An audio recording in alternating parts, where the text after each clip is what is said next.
Every empire that ever stood began with a decision and a habit.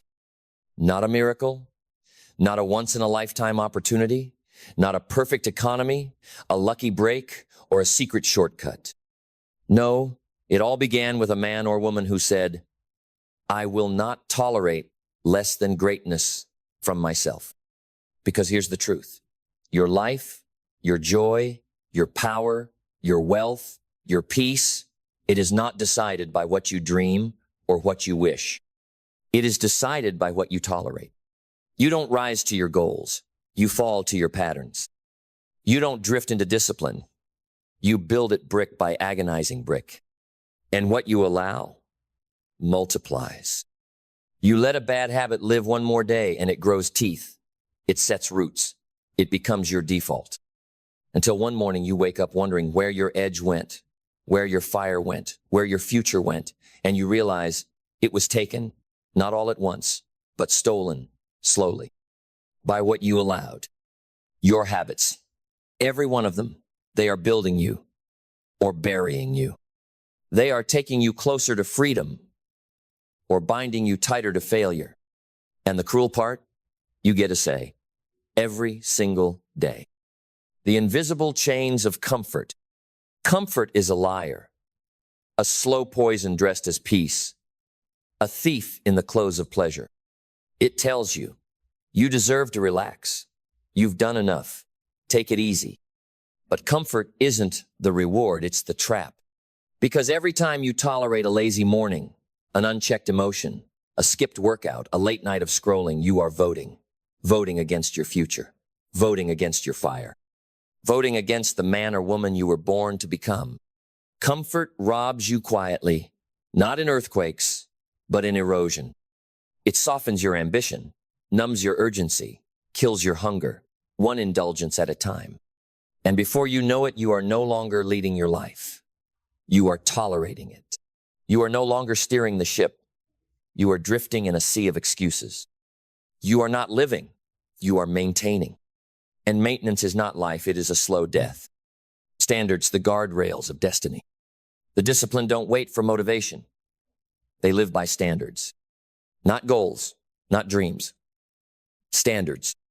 They do not ask, do I feel like it? They ask, is this who I am? Because your habits will always bend to your standards, and your standards are reflected in what you consistently allow. You want to change your life? Raise your standards.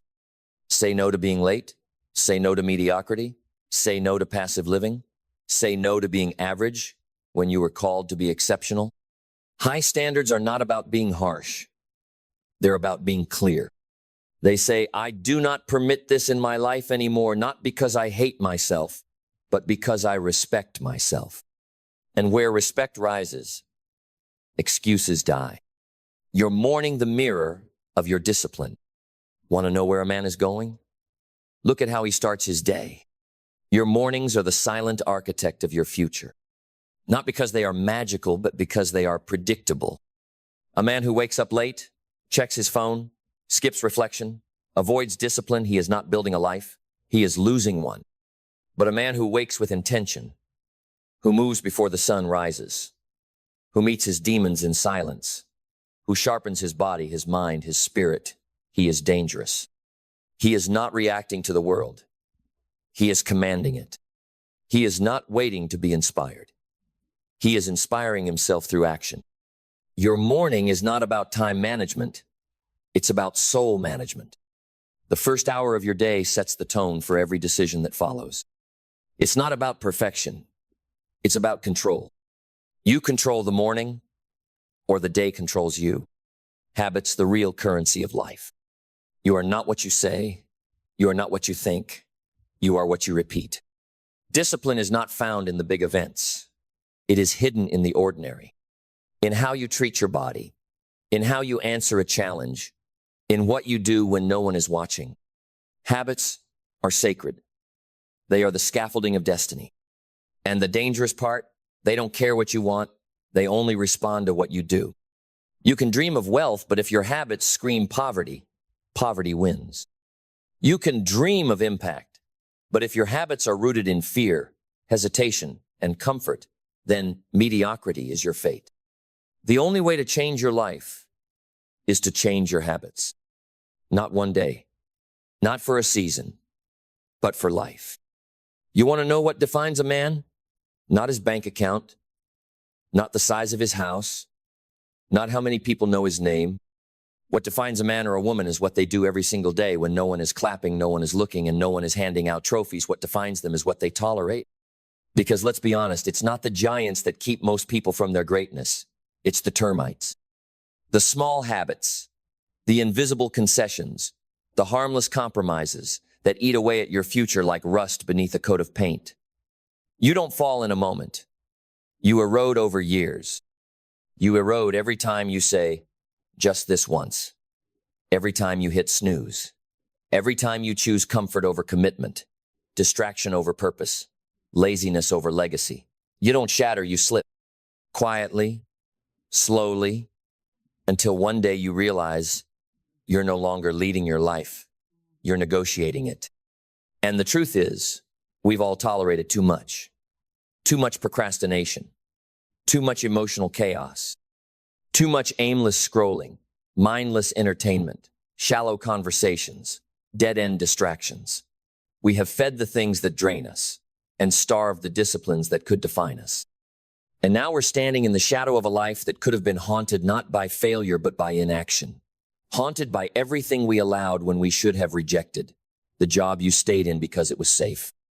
The relationship you tolerated because you were scared to be alone. The daily rituals that became rituals of retreat instead of rituals of power. But here's the good news. The moment you see it, the very second you recognize the role you played in constructing the life you no longer respect, that is the moment you can start building something new. That's the moment you reclaim authority. Because discipline, real discipline, is the refusal to continue tolerating the things that are killing you softly. You cannot build greatness on a foundation of exception and excuse. You cannot rise while clinging to what is easy. And you cannot become the person you were meant to be while tolerating the habits of the person you used to be. There must be a death, a burial of your lesser self. Not tomorrow, not when life is calmer. Right now. You must declare war on the patterns that rob you. You must draw a line in the sand and say, I do not do that anymore. That is no longer part of my story, because no one is coming to rescue you from your own apathy. No one is waking up at 4 a.m. to fix your patterns. No one is dragging you out of your comfort zone. That's your job. That's your responsibility. And the life you want? It's waiting on the other side of that choice. People talk about success like it's a mystery. It's not. It's boring. It's brutal. It's beautifully simple. Success is doing the same essential things every single day without letting your emotions vote. Without letting your feelings have a seat at the table. It's about showing up when you're tired, when you're overlooked, when the motivation is gone. Because it's not about motivation, it's about momentum. It's not about talent. It's about tenacity. It's not about finding time, it's about taking it. You either command your habits or you are commanded by them. And make no mistake, your habits are not neutral. They are either preparing you or destroying you. They are either pushing you toward your highest calling or pulling you back into mediocrity. So, what are you tolerating? And more importantly, what will you refuse to tolerate tomorrow? Because when you raise your standards, the universe adjusts. When you stop tolerating chaos, you build clarity. When you stop tolerating laziness, you unlock energy. When you stop tolerating the average, the extraordinary becomes possible. It's not about changing everything overnight. It's about changing what you will no longer allow, what you will no longer accept, what you will no longer excuse. Because the greatest breakthroughs are not in what you start doing, but in what you finally stop doing. The difference between who you are and who you could be is not miles apart, it's inches. But those inches are guarded by your tolerance. Every inch forward demands a death of something behind. You are not stuck because you're unlucky. You are stuck because you keep giving your energy to habits that are beneath your destiny. You keep entertaining thoughts that contradict your mission. You keep coddling excuses like they're old friends. But they're not friends. They're enemies in disguise. And until you become ruthless about what you will no longer allow, your greatness will remain a prisoner behind invisible bars. Let me make this clear. Habits are not just routines. They are spiritual contracts. They bind you either to freedom or to failure. The man who tolerates one small lie will soon lie about bigger things. The man who tolerates one skipped workout will soon skip the identity of discipline. The woman who tolerates one toxic relationship will slowly lose her voice. These aren't just choices, they're chains. You do not rise to the level of your goals. You rise or fall to the level of your tolerance. And that level is reflected in every repeated behavior, every "I'll start tomorrow," every "it's not that bad," every compromise that turns into a cage. But you were not born to live in a cage. You were born to command the day, to discipline your flesh, to rise with urgency, to burn with purpose. You were not born to drift, you were born to drive. And the wheel is right there. But it takes one thing to grip it, the decision to stop tolerating anything that weakens you. Not someday, not when life slows down. Now, you draw the line. You hold it. You pay the price. Because the price of discipline is pain, but the price of tolerance is death. And if something in your life is robbing your power, it needs to die. You want to get rich? Stop tolerating broke habits. Stop tolerating sloppy spending. Stop tolerating small thinking. Get up earlier. Read more books. Find mentors. Stop buying things you haven't earned. Build value. Create before you consume. Serve before you sell. That's how wealth is built, not in hype, but in habit. You want peace? Stop tolerating emotional chaos. Learn to sit in silence. Cut out the drama. Heal the wounds, not with distraction, but with presence. Forgive those who don't deserve it, not for them, but to cut the chain around your spirit. You want power? Stop tolerating passivity. Speak when it's uncomfortable. Lead when it's inconvenient. Train when no one claps. Choose hard over easy. Choose growth over comfort. Choose fire over fog. And then watch what happens. Watch how fast your life shifts when your standard shifts. Watch how much energy returns when excuses die. Watch how fast the right people appear when you stop tolerating the wrong ones. Watch how sharp your mind becomes when you delete the noise. Watch how quickly wealth starts moving toward you when your habits say, "I'm ready to carry it." But you've got to mean it. You've got to wake up and say, "This is where it ends. I will no longer babysit the patterns that are burying me. I will no longer serve habits that serve my destruction. I will no longer make peace with mediocrity. I will no longer tolerate the person I used to be." Because that's the beginning of freedom. And freedom is not found in the absence of struggle, it's found in the absence of compromise. You think changing your life is hard? You're right. But you know what's harder? Waking up every morning knowing you're still the same. Looking at the mirror and seeing the echo of the same choices, the same regrets, the same potential rotting behind the same excuses. That's hell. Not fire and pitchforks. Not pain and punishment. Hell is the daily weight of knowing you could have been more but chose less. And the thing is, you didn't make that choice once. You made it repeatedly. You made it every time you said, "Just 5 more minutes." Every time you gave in to the voice of comfort. Every time you silenced the voice of calling.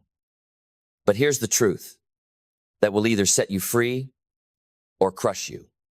Every moment you tolerate weakness, you train your mind to expect it. You're either disciplining your future or enabling your decline. You're either sharpening the blade or watching it rust.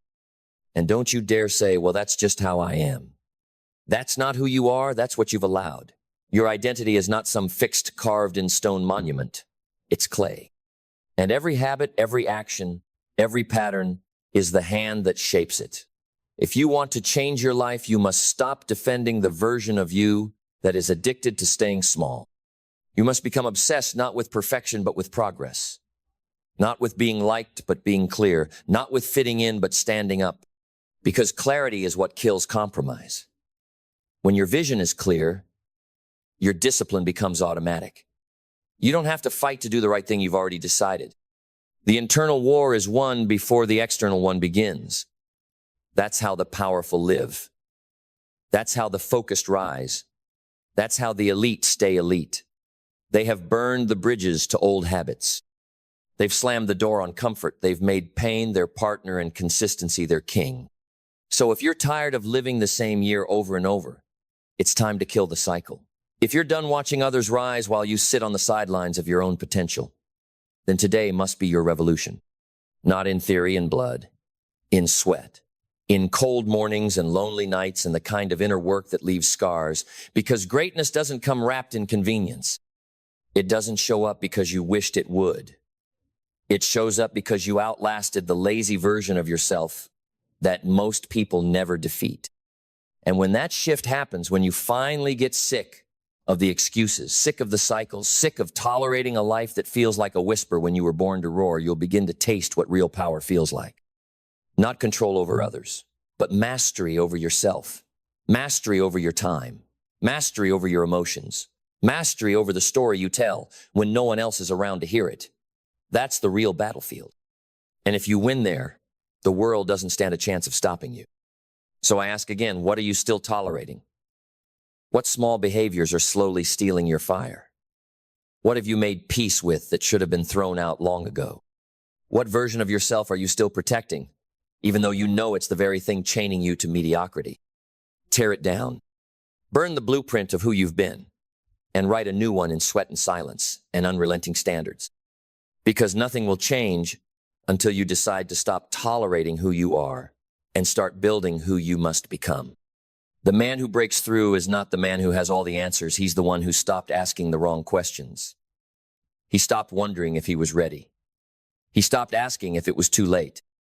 He stopped begging for signs and started building his own. He realized the only question that matters is, how much longer will I tolerate the habits that are killing me? Not the loud ones, the quiet ones, the ones that wear a smile, the ones dressed as normal, the ones your friends laugh off, your family ignores, but your soul screams at when you're alone. The habit of waiting, of shrinking, of underplaying your value, the habit of scrolling instead of reading, of reacting instead of creating, the habit of hitting snooze instead of hitting the day. These are not minor issues, they are destiny killers. They are the termites in your temple, slowly devouring your edge, your confidence, your courage. And every day you tolerate them, you cast a vote for a version of you that cannot carry your dream. Understand this. Your habits are louder than your words. Your patterns are more powerful than your prayers. You can scream your affirmations into the mirror, but if your habits contradict them, your life will always default to what you do, not what you declare. That's why change isn't about doing more, it's about allowing less. Less wasted time, less mental clutter, less emotional self-sabotage, less tolerance for energy leaks, for blurred boundaries, for loose language, for half-hearted living. That's where freedom is found, not in adding more things, but in removing everything that no longer aligns with who you're called to be. You think you need motivation? You don't. You need standards. Unshakable, unbending, unapologetic standards. Standards that say, this is how I eat. This is how I speak. This is how I move. This is how I carry myself. And anything less will not be permitted, not because I'm better than others, but because I refuse to betray the future I'm building. This isn't about arrogance. It's about alignment. It's about becoming a force, a presence, the kind of person whose habits command respect before a word is even spoken. Because let's be real, the world doesn't respect your potential. It respects your proof, your consistency, your capacity, your ability to do the hard thing without needing applause. You want freedom? You want wealth? You want self-respect? Then it starts here. Stop tolerating the habits that belong to the version of you you've outgrown. Break the loop. Burn the list. Bury the excuses. And rise not someday, but now. Because every second you delay is another second given to the thief that lives in your patterns. And that thief doesn't steal with violence. He steals with permission. You gave him the key. Now take it back. So let it be declared your life is the result of the habits you tolerate. Not your hopes, not your talent, not your intentions, your habits. You either wake up with discipline or you wake up with damage. You either build routines that serve your power or tolerate rituals that steal your crown. You either become a person of order or surrender to the slow decay of your potential. This is not self-help. This is soul work. This is the call to arms that echoes through generations. It is the whisper in the dark that says, enough. Enough with the justifying. Enough with the numbing. Enough with the delay, the comfort, the clutter, the coping. Today, you rise. Not because it's easy, not because you're ready, but because you've decided. Because discipline isn't about control, it's about clarity. It's about waking up and knowing who you are, what you do, and what you refuse to accept any longer. That's where peace is found. That's where power is born. That's where the transformation begins. Not in changing the world, but in changing what you allow inside your own walls. So build your standards like a fortress. Guard your time like a treasure. Defend your habits like your future depends on them, because it does. One day, you will look back, and you will either say, I'm proud of what I built, or I'm sorry for what I allowed. And on that day, may your actions speak louder than your regrets. May your life be evidence. May your discipline be your legacy. And may the world never forget, you didn't tolerate your weakness. You terminated it. Your career isn't built in the office, it's built in your head. It doesn't start with a resume, it starts with a rhythm. The rhythm of how you think when no one's looking. The rhythm of how you speak to yourself before anyone else has a chance to. Because the world doesn't promote you for your skills alone, it promotes you for your standards. And your standards are set by your mindset. Look at your career right now. Look at your income, your influence, your impact.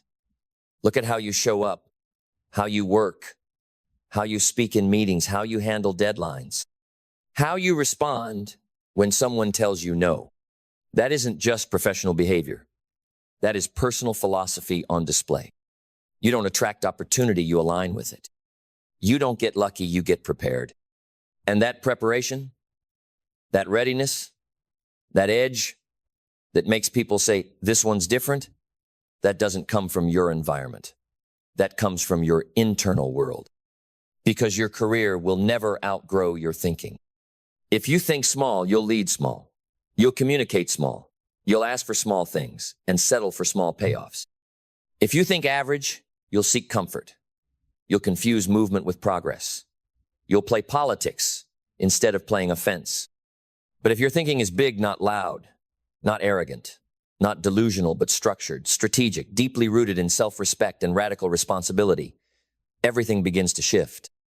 You stop waiting to be picked. You stop complaining about your boss. You stop needing perfect conditions to execute. You start owning the room. Because now, you don't just show up for a paycheck, you show up to build. Your mindset turns your job into a platform, your tasks into training, your meetings into auditions for who you're becoming. This is the difference between the average career and the legendary one. Average careers follow titles. Legendary careers follow truth. The average waits for the market to dictate value. The legendary dictates their own value by the way they think, the way they speak, the way they move. Because when your mindset is excellent, your excellence becomes contagious. People feel it. Before they read your resume, before they check your numbers, before they understand your strategy, they feel your energy. That's why mindset isn't optional. It's mission critical. You either lead it or you get led by someone else's. So ask yourself, do I walk into work like I belong there or like I'm borrowing time? Do I treat my work like an obligation or like a stage for greatness? Do I build the culture or absorb it? These are mindset questions. These are soul-level questions because your mindset drives everything. Your confidence, your clarity, your communication, your creativity. The world will try to tell you that your career is about competition, but that's only true for the ones who haven't mastered themselves. The real game isn't competition, it's congruence. Are you congruent with your potential? Are your actions congruent with your ambition? Are your thoughts congruent with your purpose? If not, you're not stuck. You're just misaligned. And misalignment shows up fast, in missed deadlines, in burnout, in tension with your team, in work that feels heavier than it should. But alignment makes everything click. It sharpens your decisions. It streamlines your process. It turns stress into signal and pressure into precision. And alignment begins where mindset gets honest. Because here's the raw truth. Most people don't need a new job. They need a new lens. They need to stop seeing themselves as employees and start seeing themselves as assets. You are not a worker. You are a force. You are not just part of the system. You are the system. So lead like it. Think like it. Show up like it. Because the moment you shift your mindset, you shift the momentum of your career. You stop reacting to what's happening, and you start designing what happens next.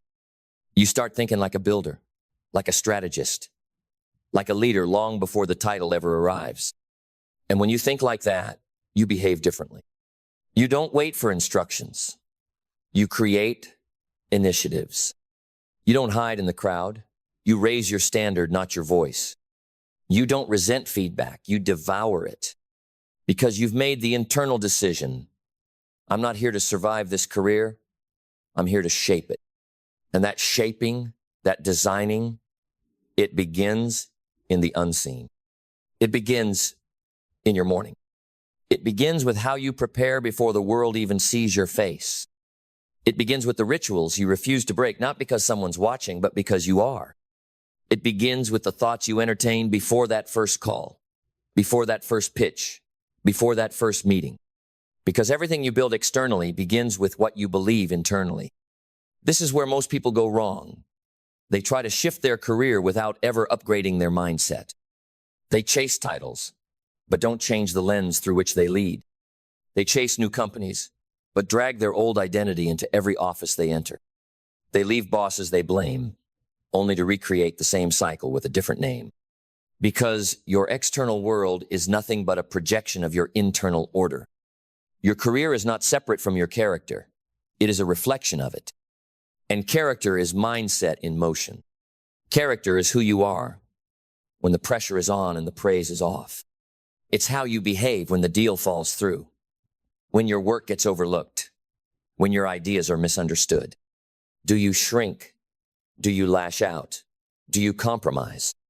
Or do you double down on your vision? That's mindset. And mindset breeds clarity. Clarity is the rarest currency in the workplace because most are chasing more when they haven't defined what more even means. More money, more titles, more attention. But for what? What are you building? Why does it matter? What are you willing to walk away from in order to rise? Clarity cuts through the fog. It says, I know exactly why I'm here. And when you know why, you stop chasing applause and start chasing alignment. You make decisions from mission, not emotion. You don't get thrown off course by office gossip, shifting priorities, or temporary setbacks because you are anchored. And that anchor, that clarity, it becomes your superpower. Because when others are spinning in chaos, you are calm. When others are busy being reactive, you are responsible. And responsibility is the gateway to power. Most people think responsibility is a burden. It's not. It's a key. Because the more you own, the more you influence. The more you take full responsibility for your communication, your execution, your energy, the more control you gain over your future. You stop blaming your manager. You stop blaming your teammates. You stop blaming the algorithm, the client, the process, the system. You say, if it's going to be different, I'll make it different. And from that level of ownership, vision is born. Vision is the ability to see what isn't yet visible and move like it's inevitable. It's not fantasy. It's a forecast of who you're becoming. And when you walk with vision, you don't compete, you create. You create opportunity.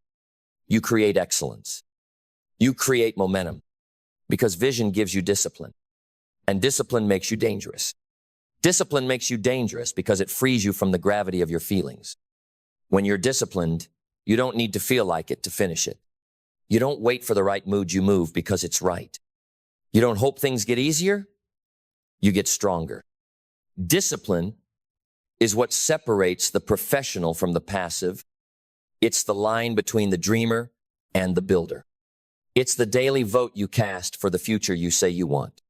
And most people never rise because they treat their careers like lottery tickets, hoping for a big break instead of building brick by brick.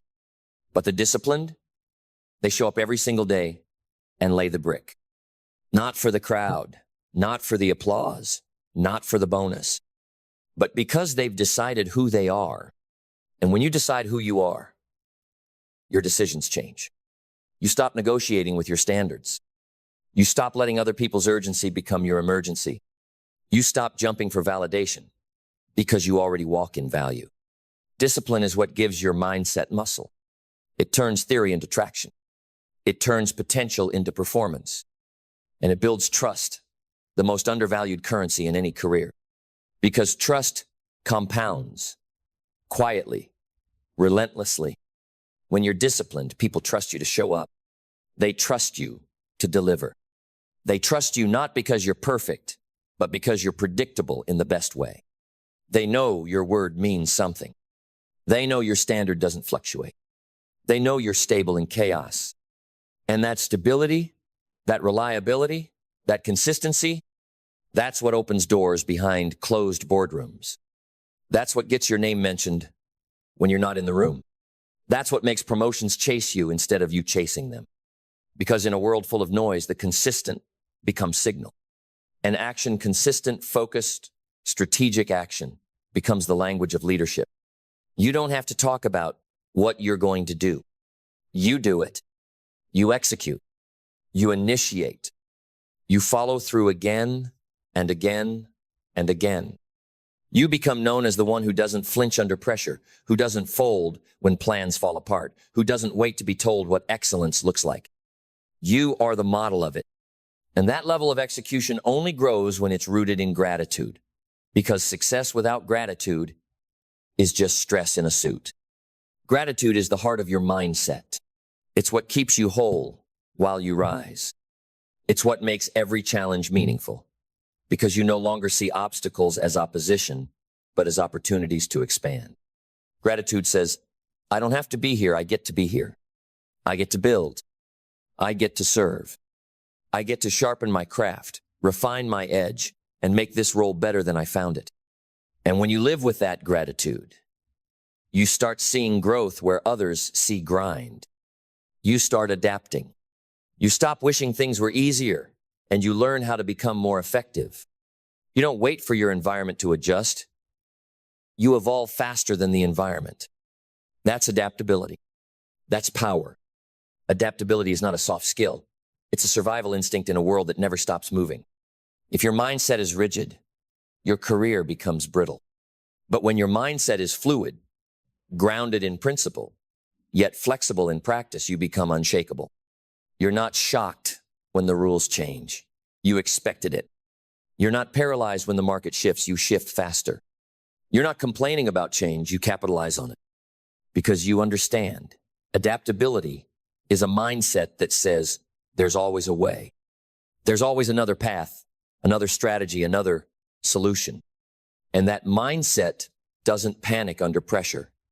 It performs. That mindset doesn't look for guarantees. It looks for angles. It doesn't need conditions to be perfect. It just needs the mission to stay clear. Adaptability is what allows you to bend without breaking. It's what allows you to evolve without losing your core. It's what allows you to stretch without snapping, because your identity is no longer tied to what you do, but to how you do it. You can be in a new role, on a new team, in a new season, and still dominate because your mindset isn't bound to circumstances. It's bound to truth. And when truth is your foundation, resilience becomes your nature. Resilience is not just the ability to bounce back. It's the capacity to become more every time you fall. It's the decision to rise, not because it's easy, but because the mission isn't finished. Resilience is what makes pressure your training ground. It's what makes criticism your fuel instead of your funeral. It's what lets you fail forward again and again until failure stops being personal and starts becoming strategic. Because you understand that every setback contains seed. Seed for wisdom, seed for empathy, seed for innovation. And resilience says, I'll keep planting, even in storms. I'll keep building, even when no one sees it. I'll keep showing up because quitting isn't in my vocabulary anymore. Resilience isn't just a mindset, it's an identity. It says, you can count me out, but I'll still count myself in. It says, you can slow me down, but you cannot stop me. And that kind of resilience only thrives in a soul that's committed to learning.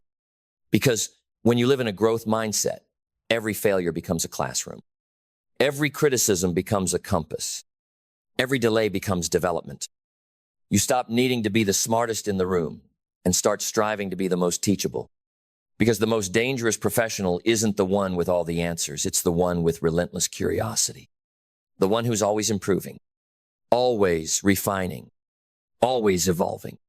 And when you think like that, when you live like that, when you build like that, your career doesn't just grow, it transcends. You stop chasing success and you start embodying it.